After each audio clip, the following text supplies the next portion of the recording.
se ve la existencia de un contrato de trabajo con una locación de servicios. Claro, así digan locación de servicios. Pero si te ves la subordinación, se vuelve un contrato de trabajo. Y ahora, ¿cómo demuestro la subordinación? Con el horario. El que no marca todo. Ya, vamos a ponerlo recontra difícil, que no hay pruebas, ¿no? Porque cuando doctor Ortega, doctor Víctor Cueva, notario, bienvenido, Víctor. Bienvenido. Cuando yo, como trabajador, asisto a trabajar, no marco tarjeta, no me están dejando marcar tarjeta. ¿Puedo acreditar la relación laboral? ¿Firma usted ingreso? No firmo, no nos hacen firmar. Ya. ¿Y usted cómo trabaja? ¿Qué hace durante el día? Bueno, yo hago mis informes y los envío. ¿Tiene esos informes? Si nos dice sí, en buena hora. Pero vamos a ponerlo difícil. Sí, pero no lo tengo acá.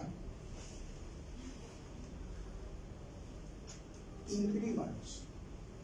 Si están trabajando, imprima esos informes. Guárdenlos.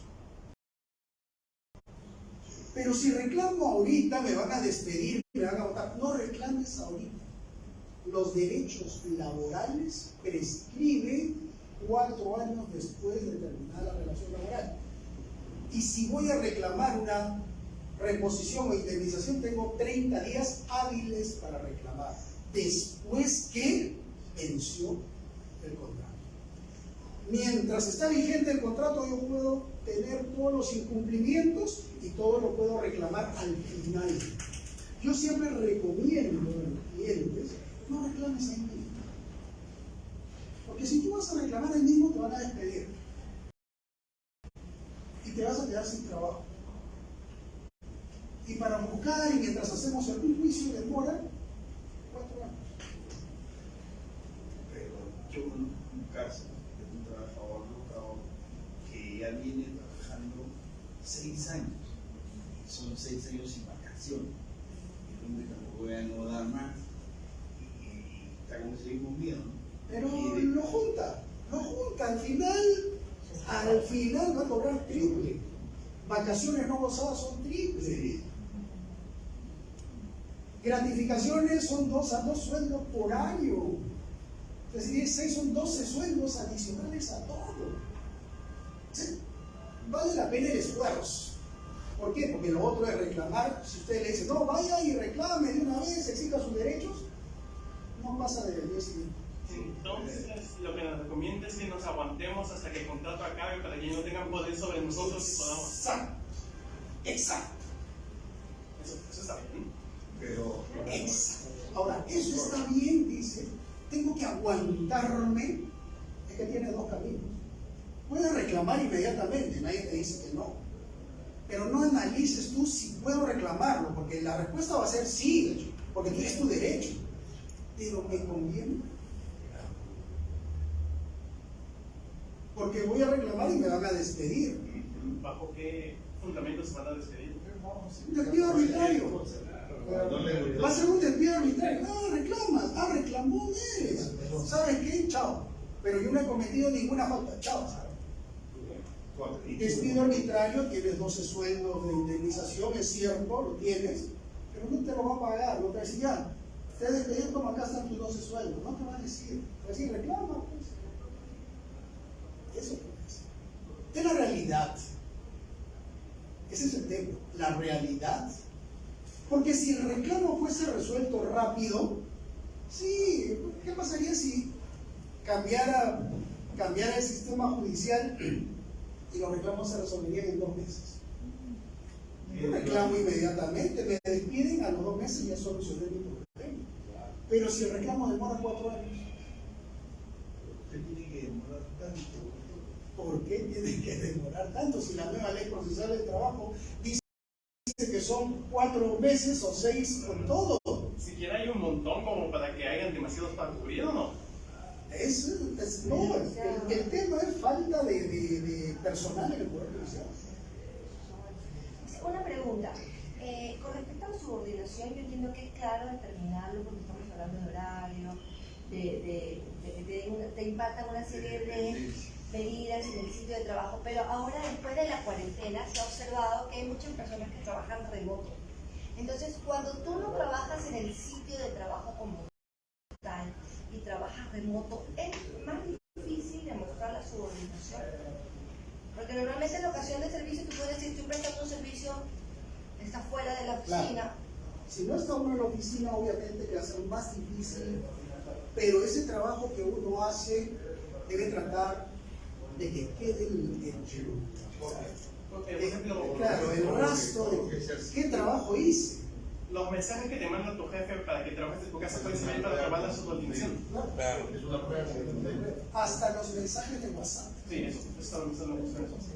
Los mensajes de WhatsApp son pero determinantes. Muchos casos han salido con mensajes de WhatsApp.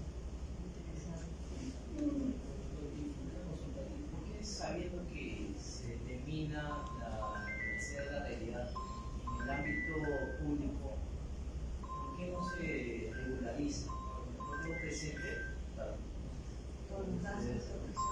una que hay en julio de 2021 se hay una ley 31.298 que prohíbe la contratación en el ámbito público de locación de servicio. Esa ley prohíbe y que ha salido con la ley de presupuesto que al 31 de diciembre del año pasado estaba vigente, pero ahora se ha activado otra vez el tema de la prohibición de la contratación de locación de servicio. Entonces, no sé cómo lo va a hacer toda la problemática en el tema de las instituciones públicas para contratar a los locadores. No sé si están activando porque incluso dice 1 año de plazo para proceder a regularizar a concurso público al personal que ya está trabajando en la emisión de esa ley. Sí, el sector público es un sector inmanejable. Es tanta la diversidad de casos, de situaciones, que es inmanejable. Entonces sí, la norma siempre ha prohibido la locación de servicios para trabajos subordinados. Siempre. Pero se ha cumplido. No, contratan por locación para trabajos subordinados.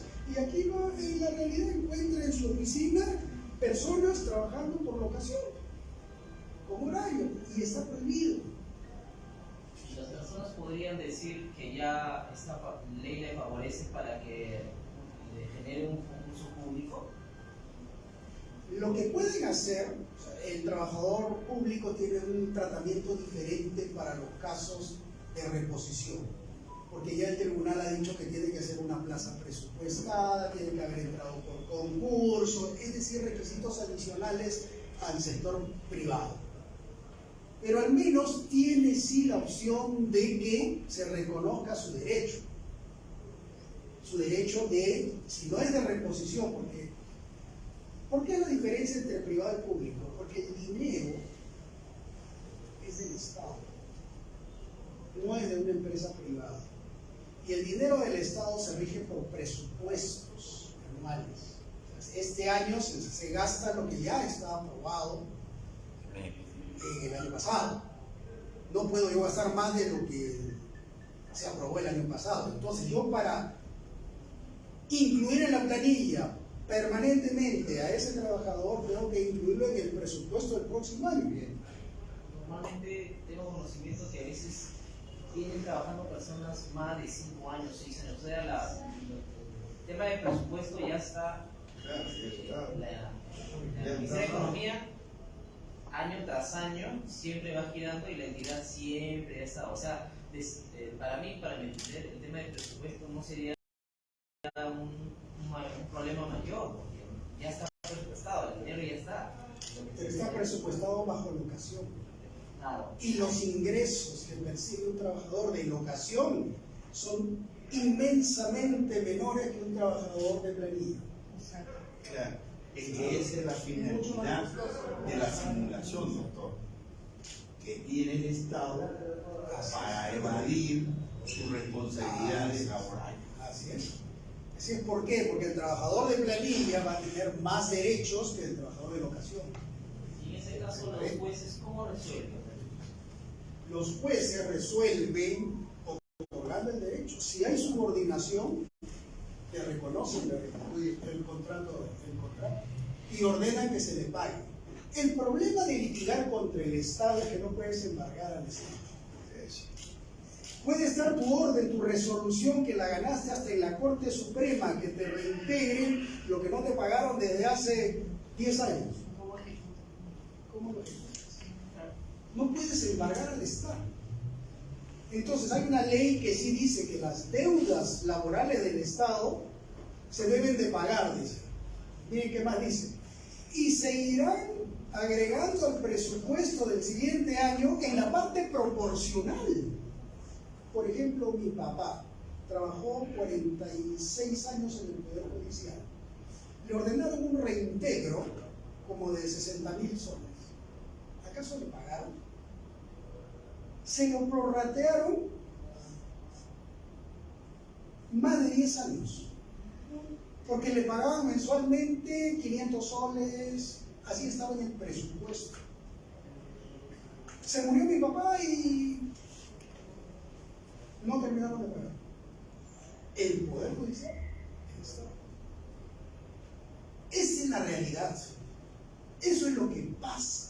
Por eso litigar contra el Estado, sí se reconocen los derechos, pero ¿cómo los hago efectivos?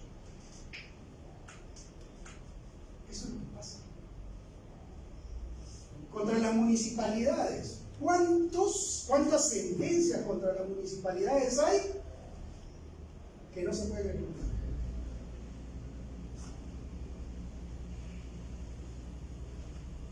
Es la realidad. Pero sí, ¿se puede reclamar? Sí. ¿Me van a dar el derecho? Sí. ¿Me pagarán por pocos? Sí. Buenas noches. Pero será repuesto, sí. Siempre y cuando tengan los requisitos de haber entrado por concurso, que la plaza esté presupuestada, siempre. Si no, hasta que no haya una modificación que yo creo que debería haber, porque ese es un tema que el Congreso debería dedicarse a investigar esto. En vez de estar buscando vacancias, en vez de estar yéndose de viaje, Sí, deberían de estar trabajando. ¿no? legislando. La verdad yo no entiendo. Aquí no es cuestión de derecha ni de izquierda. Los problemas que estamos pasando no es de derecha ni de izquierda. Los problemas que estamos pasando es por la clase política que hay, sea de izquierda, sea de derecha, sea de centro. Ese tipo de políticos son los que nosotros necesitamos. Doctor, Perdón, levantó la mano su compañera. Sí, esto más se da en casos de jóvenes entre los 20 a 25 años que no saben ese tema de sus derechos.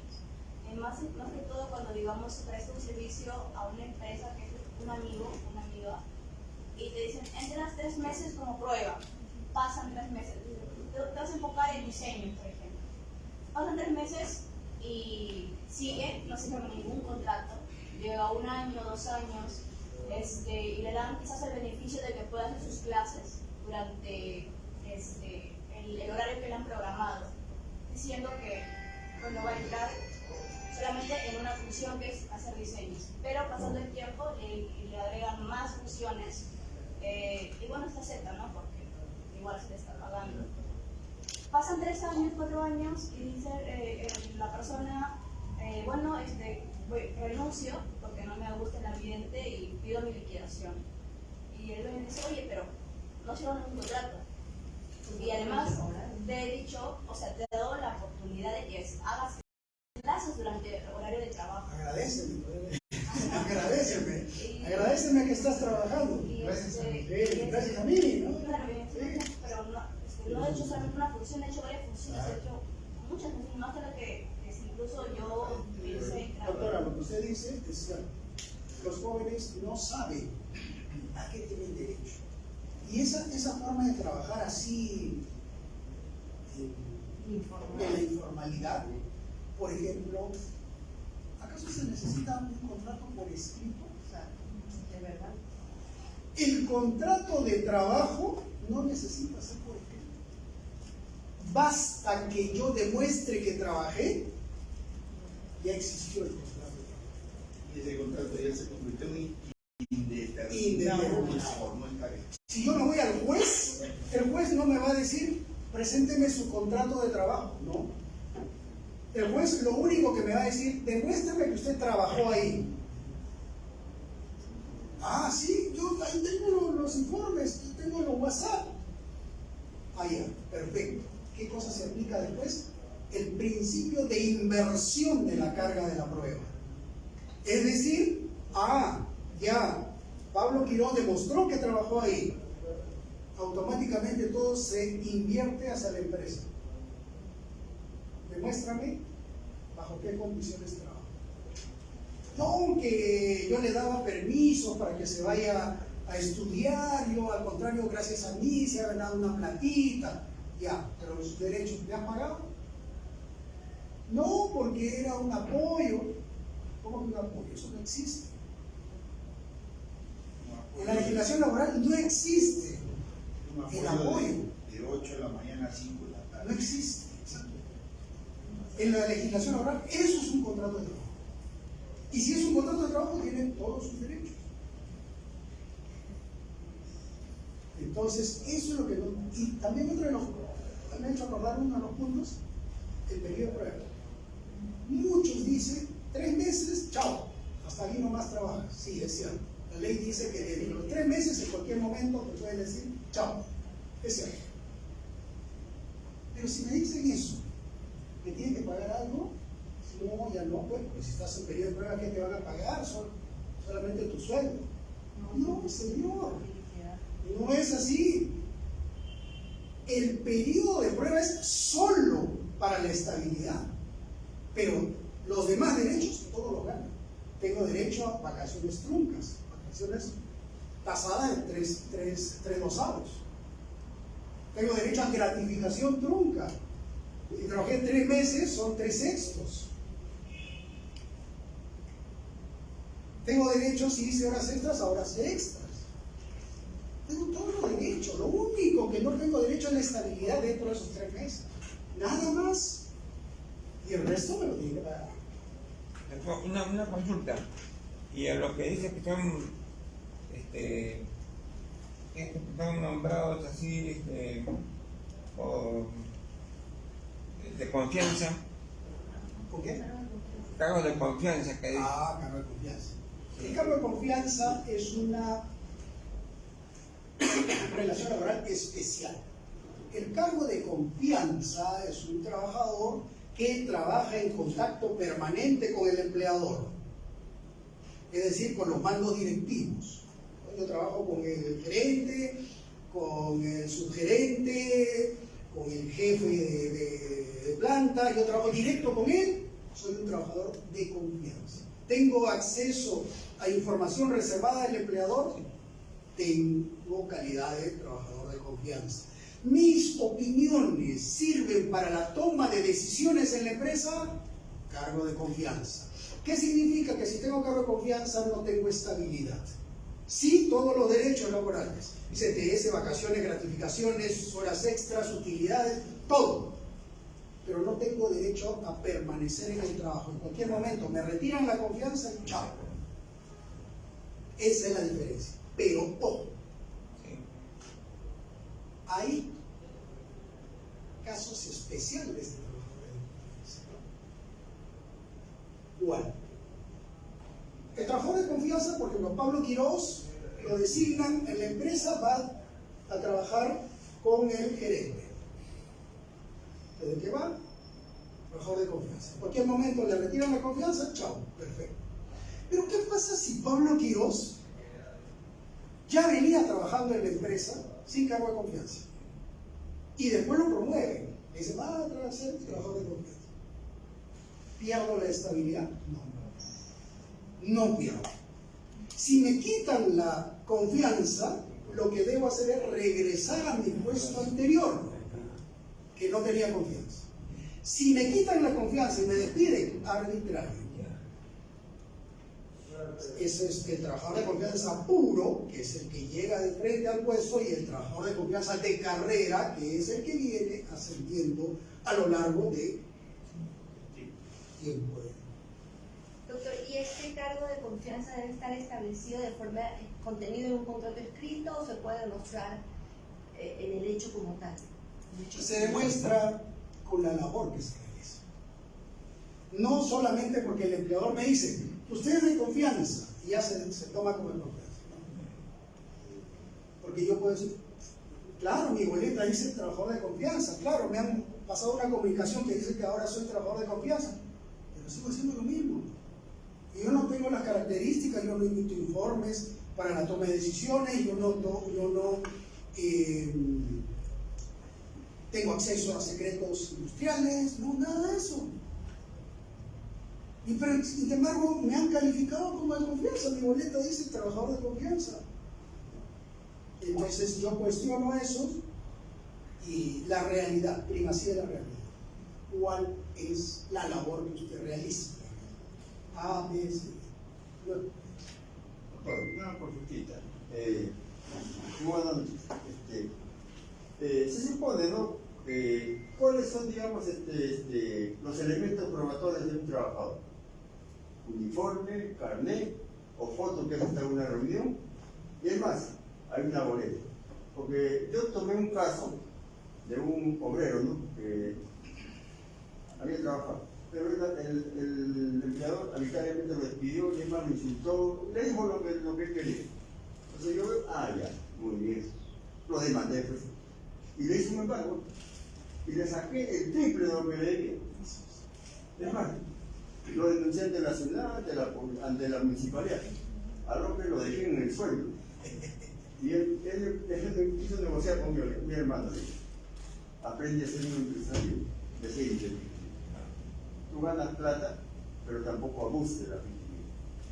Entonces, ya pues arreglamos y ya pues el muchacho ganó plata, pues, ¿no? Entonces, tiene que ser así, doctor. Entonces, ahora relacionando esto, debería, digamos, el colegio o los juristas hacer la modificación de este tema. Como dice la colega, hay mucho abuso. Las contratan para que hagan no solamente hacen un trabajo, hacen cualquier cantidad de trabajo y no les pagan. Las explotan de una manera, digamos, brutal. Entonces, eso no se puede creer. Así es. Gracias, doctor. Y felicitaciones por haber logrado que se reconozca lo que le correspondía a su cliente.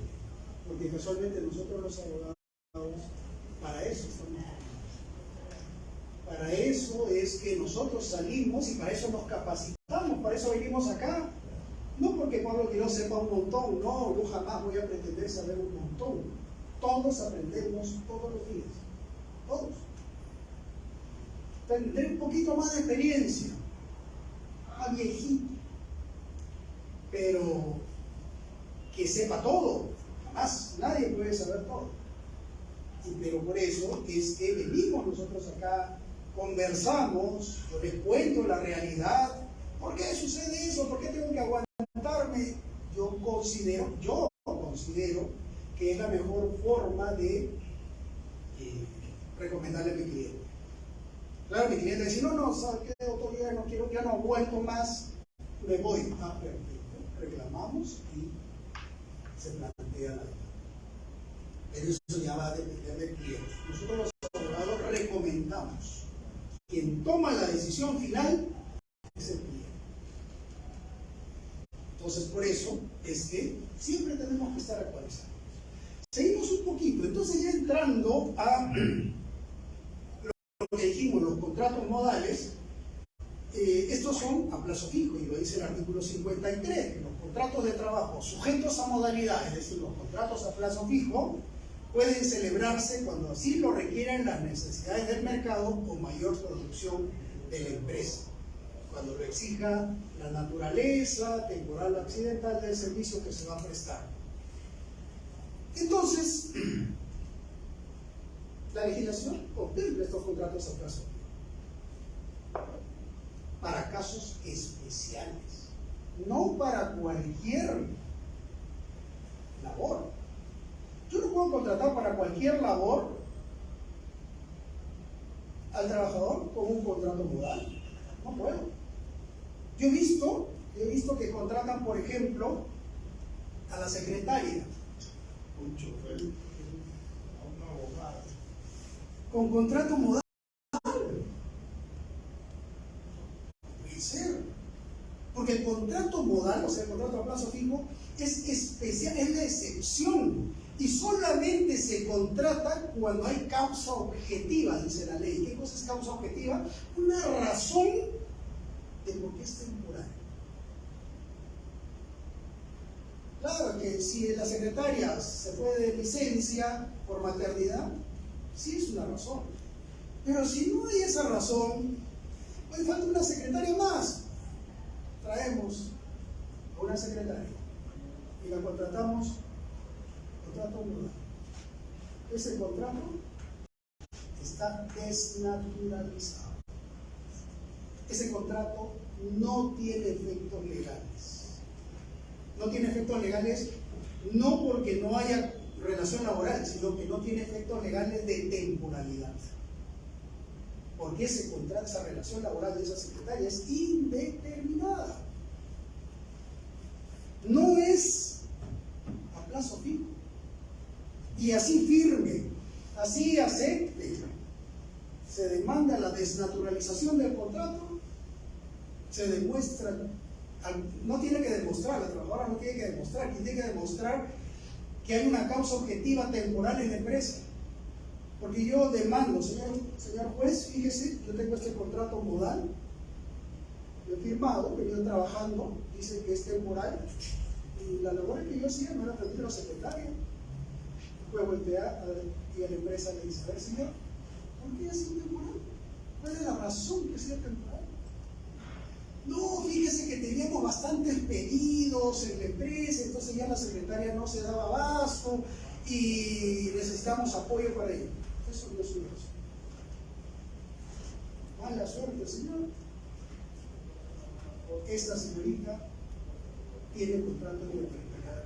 Si usted la cesó, es un despido arbitral. Doctor, un contrato modal puede durar más de 5 años consecutivos. No. La ley 0397 dice que el plazo máximo es de 5 años. Plazo máximo de 5 años. Pero lo que nos trae acá es que la Corte Suprema dice plazo máximo 8 años. Y eso es lo que yo vengo a cuestionar. Yo he venido a cuestionar la sentencia. ¿Esto qué sentencia yo? Ahí ahorita llegamos. Bien. Ahorita llegamos, estoy haciendo la base un poquito para entrar. Y vamos a entrar a la Corte Suprema porque dice 8 años. Y yo por eso venía a cuestionar eso. Porque yo creo que los temas tienen que tener algo de interés. Quizás contar sobre plazo fijo, sí, ¿no? Pero hay que ponerle un poquito de salsita, de... Pero yo le podría poner el ejemplo cuando ponemos para el censo. al El censo nacional, entonces cada 10 años. temporal. Ahí está claro, ¿no? Está claro el ejemplo. Pero otros ya no, otros escapan, ¿no? Bien, entonces seguimos y llegamos al contrato que nos ha traído, por obra de determinado servicio específico. ¿Qué nos dice la ley? En el artículo 63. Que estos contratos para obra de determinado servicio específico, que se celebran entre el empleador y el trabajador, tienen un objeto previamente establecido de duración determinada. Su duración será la que resulte necesaria, no dice plazo. ¿Eso no es muy ambiguo? Por supuesto, lo que dijimos al inicio, era contraproducente. Si estamos dentro del esquema de los contratos a plazo fijo, ¿por qué me va a decir la que resulte necesaria? Y tipo de contratos podrán celebrarse las renovaciones que resulten necesarias para la conclusión o terminación de la obra o servicio.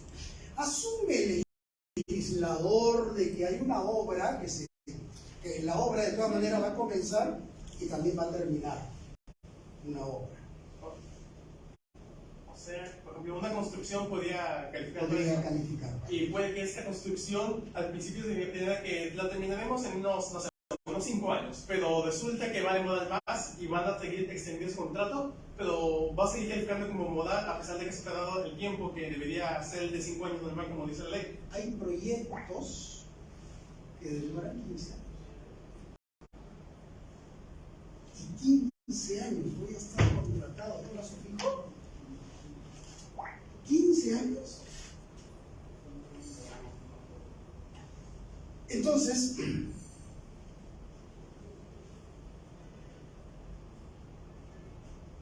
estos contratos por obra determinada o servicio específico se supone que no son indefinidos, porque estamos dentro del plazo que la obra comienza y la obra termina. Se supone que son temporales, pero no tienen un plazo máximo, dice hasta que acabe la obra o servicio.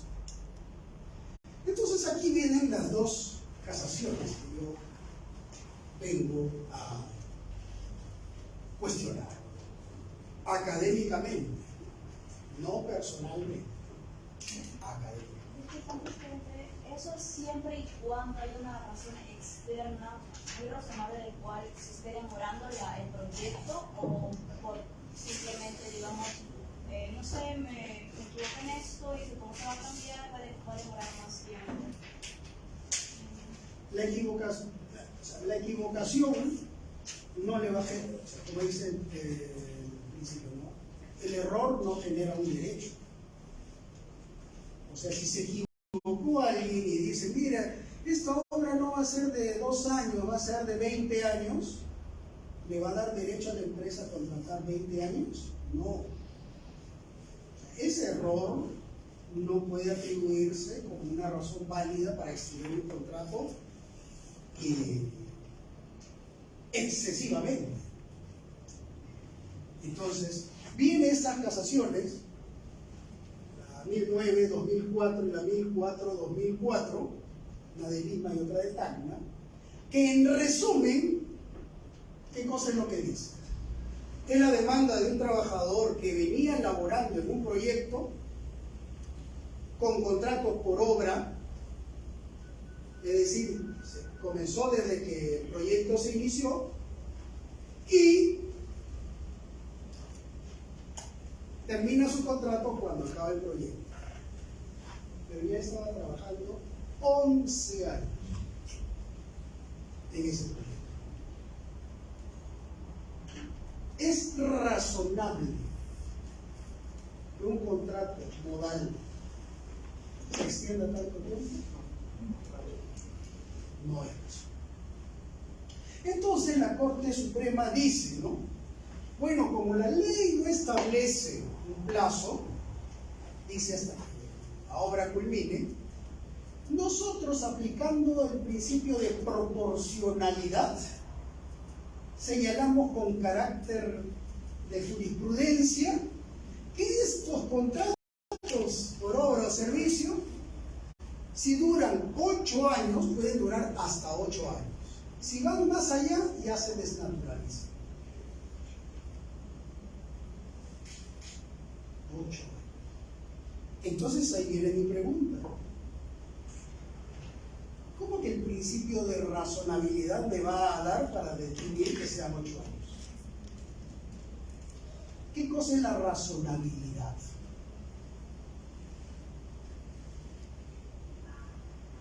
La definición académica del principio de razonabilidad la podemos resumir en ¿qué?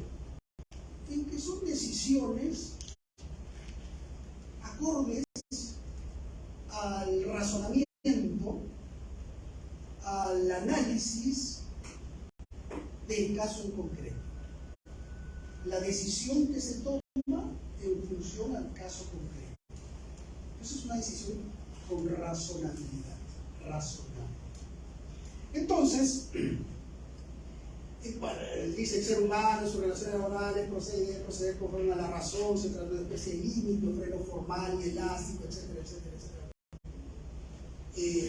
La definición académica.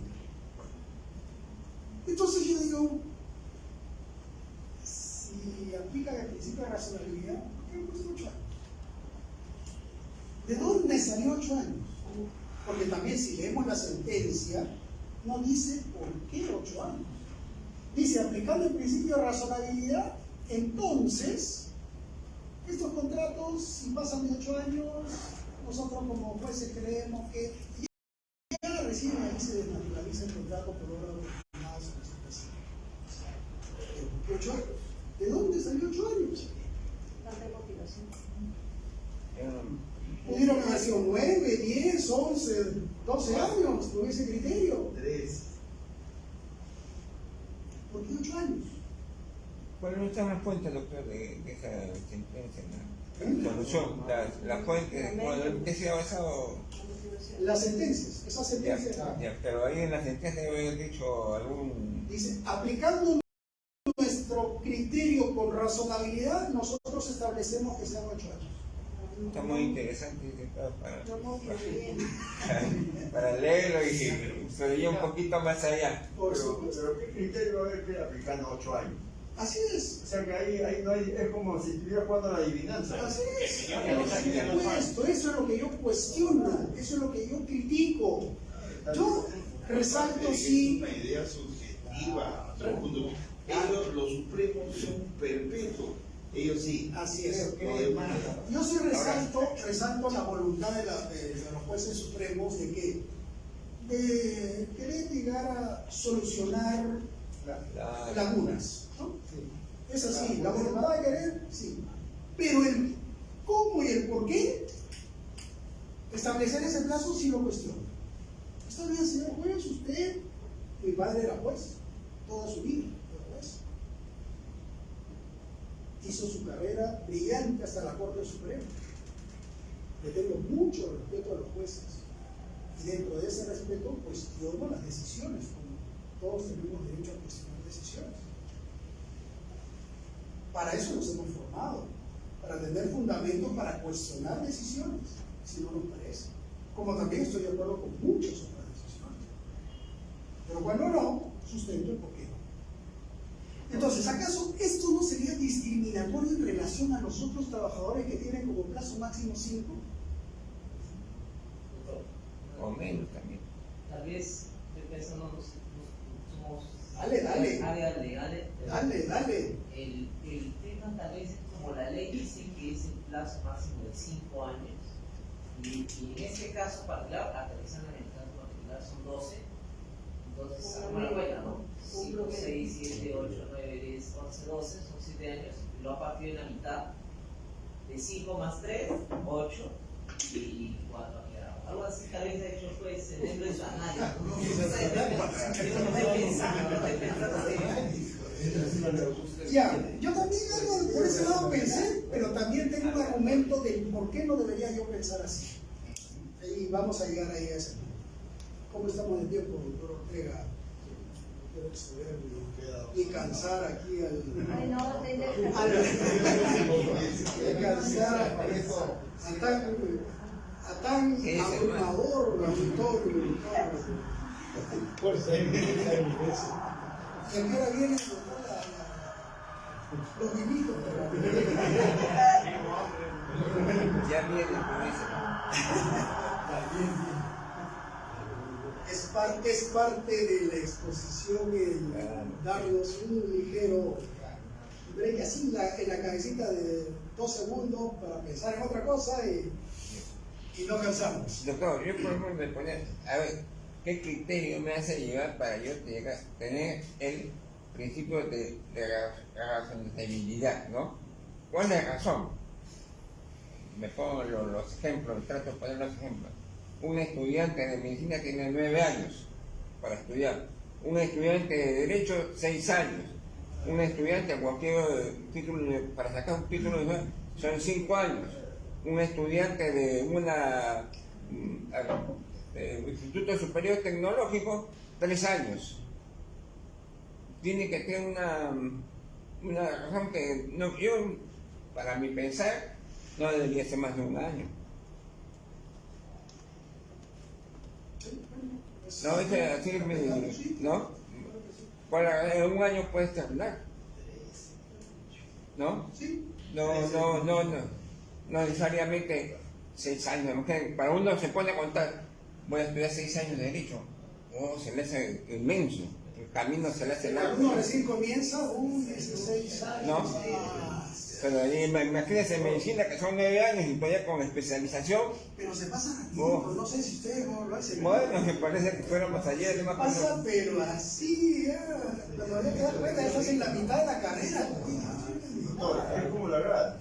Subiste a la primera grada y sigues para adelante hasta la cima. Así es. Y los que se quedan. Por eso nunca miremos todo lo que tenemos que recorrer. No, jamás. Miremos nomás lo que estamos haciendo. El día a día. Paso a paso. Se pasa rapidito. ¿Cómo se come una hormiga un elefante? Mordisco a mordisco. ¿Cómo se come una hormiga a un elefante? Mordisco a mordisco. Bueno, ¿No? entonces, establecer 8 años sería discriminatorio, yo digo que sí. ¿Por qué? El artículo 74 que habla sobre los contratos modales, la desnaturalización, o sea, sobre los contratos modales, y establece ya los plazos máximos, el artículo 74 lo dice, máximo 5 años. Alguien puede estar contratado en diversos contratos modales, plazo fijo, sí. Más de 5 no, lo dice la norma. El legislador estableció 5, algo razonable, 5 años en diversos contratos, perfecto. Entonces ya hay una norma que establece el plazo máximo de 5 años. No es un supuesto. Es una norma, ya está la ley. 728, 00397, dice 5 años, ya lo dice. Entonces, ¿por qué la Corte Suprema se llama esa ley 18? ¿Por qué? La Corte Suprema puede legislar. ¿Es su función? No. Puede legislar. Puede establecer criterios. Pero no puede legislar. Entonces no puede decir que los contratos por obra o servicio 8 años. Porque está legislando o no está legislando. Porque ya hemos visto, ¿qué cosa vimos antes? Que la legislación sí dice 5 años. Ahora la Corte Suprema dice 8, pero ¿por qué? ¿Está legislando o no está legislando contra la izquierda? No tiene ningún Está, por supuesto, no es su función. Por eso yo critico la sentencia. Por eso la sentencia yo la cuestiono. Esta sentencia es de 2004 y hasta ahora nadie ha dicho nada sobre ella. Así es. Incluso la aplican. Hay jueces que aplican. Dicen, hay una sentencia del 2004 que dice que 8 años, entonces yo también tengo ese criterio y aplico 8 años. Para resolver su caso. Entonces podemos decir que los jueces supremos pueden establecer criterios cuando no está establecida la norma. Ese sería, pero si está establecido, tienen que dar establecido la norma. Está la norma. Por supuesto. Pero está contraviniendo lo ya establecido. Así es, así es. Así es. Entonces, por eso es que yo digo, ¿cómo puede ser? Los jueces tienen sus facultades, ¿no? La ley orgánica del Poder Judicial señala cuáles son las facultades. Es cierto. El juez no puede dejar de administrar justicia, no tiene que resolver los vacíos de la ley. Porque si, ¿qué cosa podríamos considerar un vacío? Que el contrato por obra o servicio, como no tiene plazo, entonces es un vacío. Como la ley dice que lo que durará la obra, y no dice que máximo se respetarán los 5 años, podríamos considerarlo como un vacío. Interpretémoslo así. Entonces, ¿qué cosa tienen que hacer los jueces? Resolver ese vacío. ¿Pero lo resuelven con su criterio o lo resuelven aplicando principios? tiene que resolver aplicando los principios del derecho. ¿Y qué principios del derecho tenemos? Está en la Constitución. De no discriminación, a nadie se le puede discriminar. La Constitución lo señala claramente. La irrenunciabilidad de derechos. Los derechos laborales son irrenunciables. No son imprescriptibles, porque muchos se equivocan y dicen, no, pero yo puedo reclamar, pero no, ya prescribió, pasaron 4 años y prescribió. No, pero los derechos son irrenunciables. Sí, son irrenunciables, pero no son imprescriptibles. No nos confundamos en los conceptos. Para eso nos reunimos acá a intercambiar ideas y a precisar conceptos. Porque a veces en el ejercicio del derecho, a veces nos equivocamos. Sí, todos nos equivocamos, ¿ah? Yo me equivoco. ¿Quién puede decir que no se equivoca? Nadie.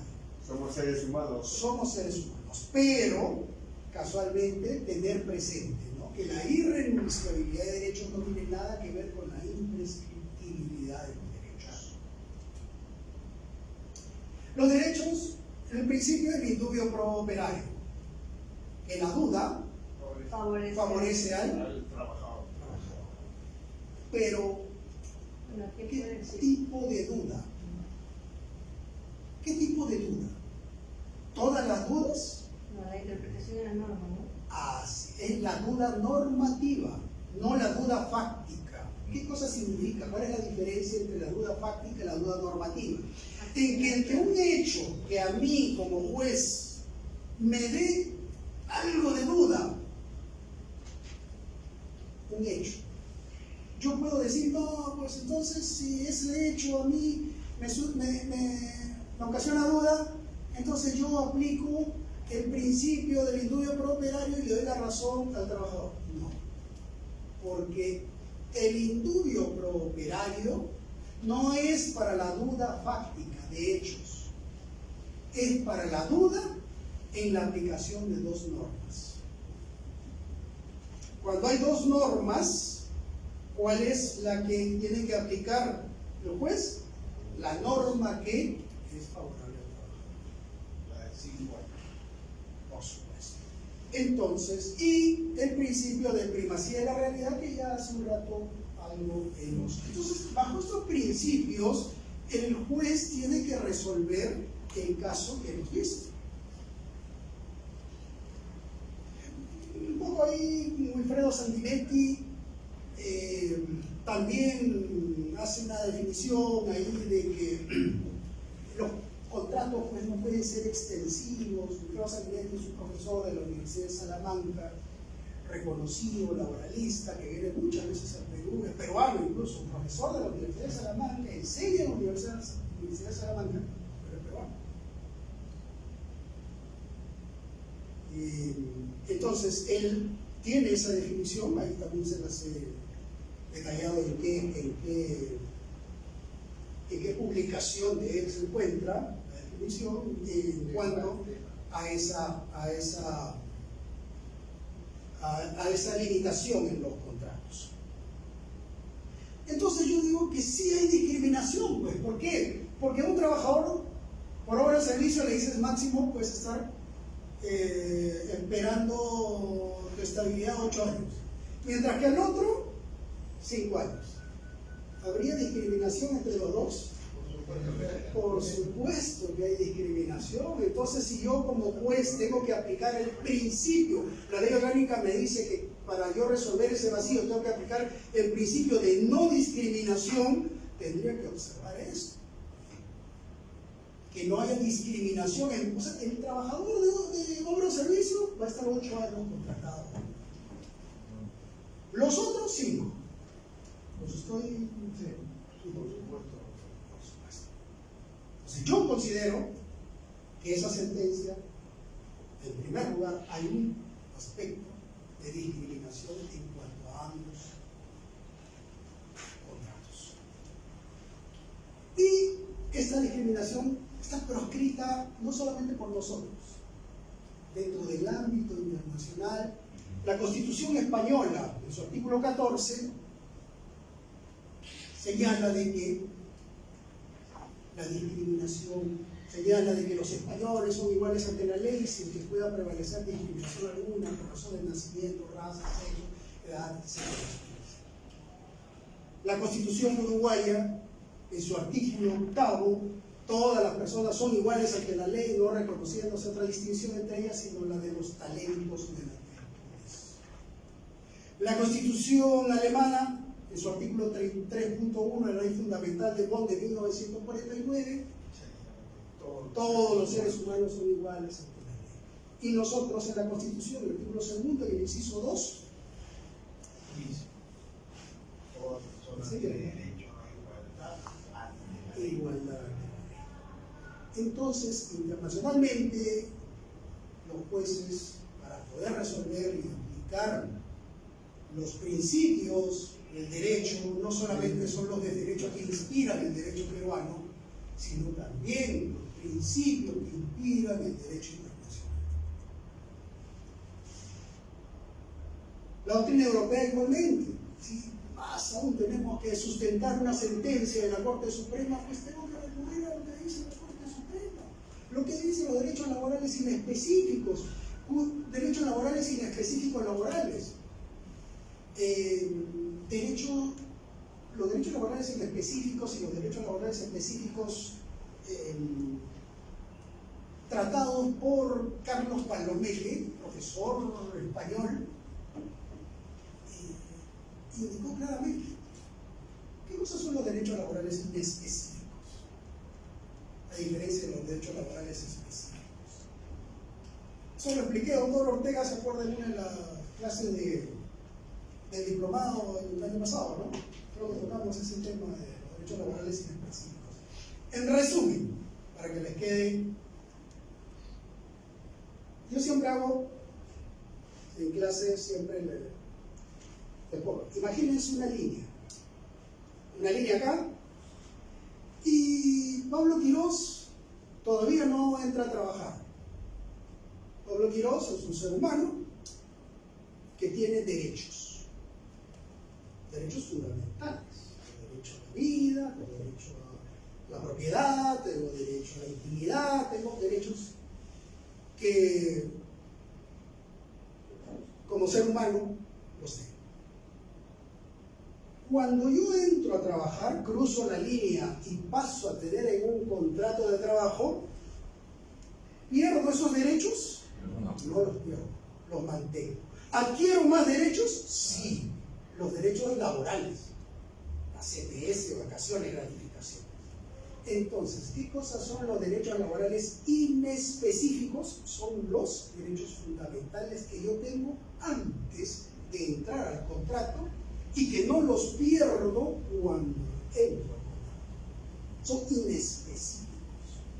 Y los específicos son los laborales porque los adquiero cuando entré al contrato de trabajo. Eso es en resumen lo que dice Carlos Palomeque aquí en su obra, creo que tiene 300 páginas. Lo leen y al final van a llegar a la conclusión de este pequeño resumen que les he hecho. Entonces pueden llegar ustedes a su casa con su libro de Carlos Palomeque de 300 páginas y le explican cuáles son los derechos laborales inespecíficos y los derechos laborales específicos, y le dicen: me he leído todo este libro esta noche.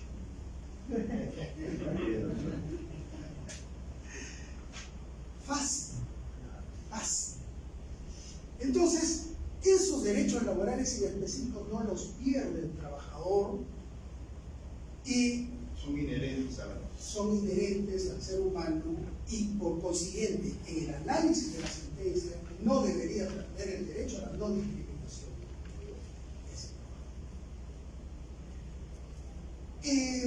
Es cierto que hay unas corrientes dentro del derecho laboral, la flexiseguridad, ¿no?, que busca dar mayor flexibilidad a las relaciones laborales. Pero la flexiseguridad no es que la empresa pueda aplicar indiscriminadamente cada uno de sus criterios o abusar del ius variandi. No puede. Tiene que tener ciertos límites. Y esta flexiseguridad casualmente es lo que busca eso. Esto es un concepto que nació en Países Bajos, en Holanda, y que se ha venido extendiendo en toda Europa. ¿Y qué cosa es lo que busca la flexiseguridad? Que haya, sin flexibilidad en las relaciones laborales, no sean tan rígidas, pero que haya seguridad también para el trabajo. Que no se desproteja. El concepto de flexiseguridad. Esto también. Entonces, en conclusión,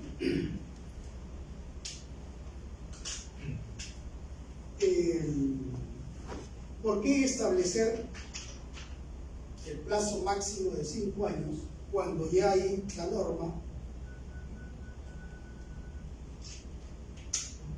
Perdón, ¿por qué hay la norma que dice que ya los plazos son de 5 años? ¿Por qué irnos más allá? ¿Por qué establecer 8 años? Porque si no, vamos a crear la discriminación entre trabajadores, vamos a crear la división entre derechos que debería tener un trabajador al igual que otro. Se debe aplicar el indubio pro operario, porque no es una duda fáctica, es una duda normativa. Y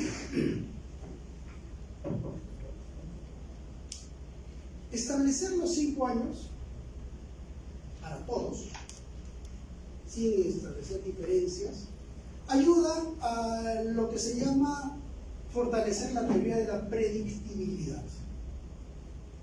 ¿Qué cosa es la teoría de la predictibilidad? Que nosotros vamos a estar más seguros cuando sabemos cómo se resuelven ya las cosas. Cuando ya tenemos definido cada uno de los aspectos que se van a tomar en cuenta a la hora que el juez resuelva determinado caso.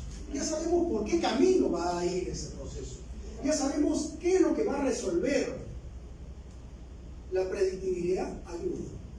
Tal como lo señalo en el artículo que se publicó en relación a esto, fue que la predictibilidad incluso combate mucho ese mal endémico que tenemos de la corrupción.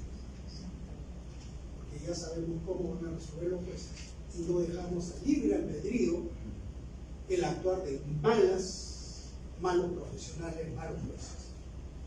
Porque los jueces muchas veces los jueces olvidan, algunos, y no todos, cómo debe resolverse de quien tiene derecho, no de los trabajadores, porque yo soy de las personas que pienso que no existe abogado de la empresa y abogado del trabajador. Yo he sido 25 años abogado del Banco de Crédito. He defendido los casos del banco a nivel nacional 25 años. Y no me considero abogado de empresa. ¿Por qué? Porque cuando el trabajador tenía derecho, Se ganaba. se reconocía cuando tiene derecho. Pero también, así como hay malos empresarios, también hay malos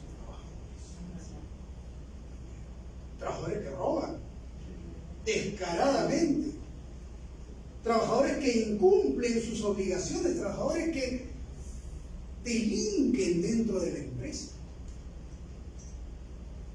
Y entonces eso el derecho no puede amparar esos actos. Por eso el derecho no es pro trabajador ni pro empresa, el derecho es uno solo. El derecho laboral es uno solo. No que la empresa puede tener mayor cantidad de abogados. Un momentito. Si no pagó beneficios sociales, así traiga un ejército de abogados, igualito va a tener que pagar. Igualito.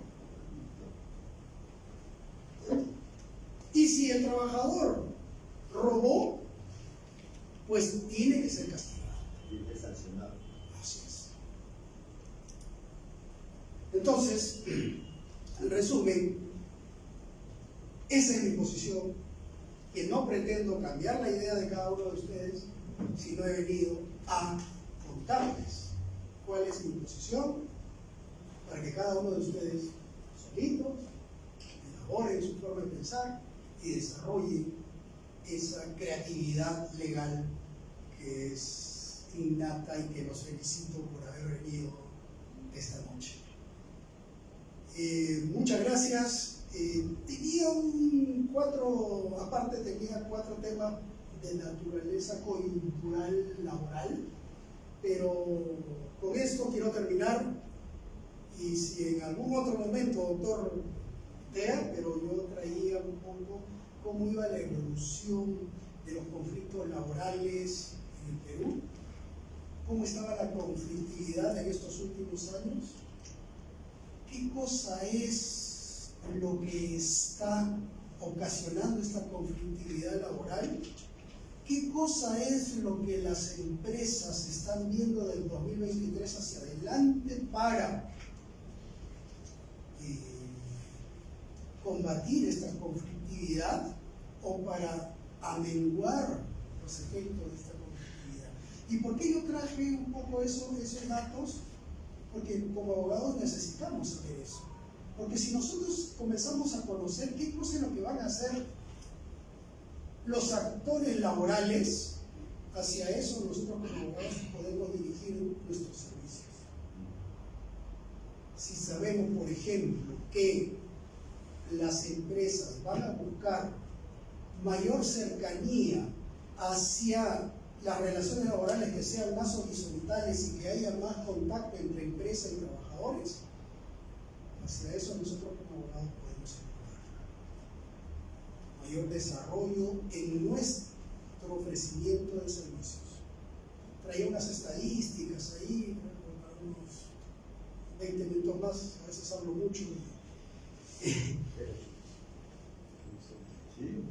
Nosotros nos podemos quedar. El problema, doctor. El conocimiento, doctor, no tiene un inicio ni tiene un fin, tiene una prolongación. Trataré de no extenderme mucho, pero a ver, ¿dónde está Carlos? Ah, bueno,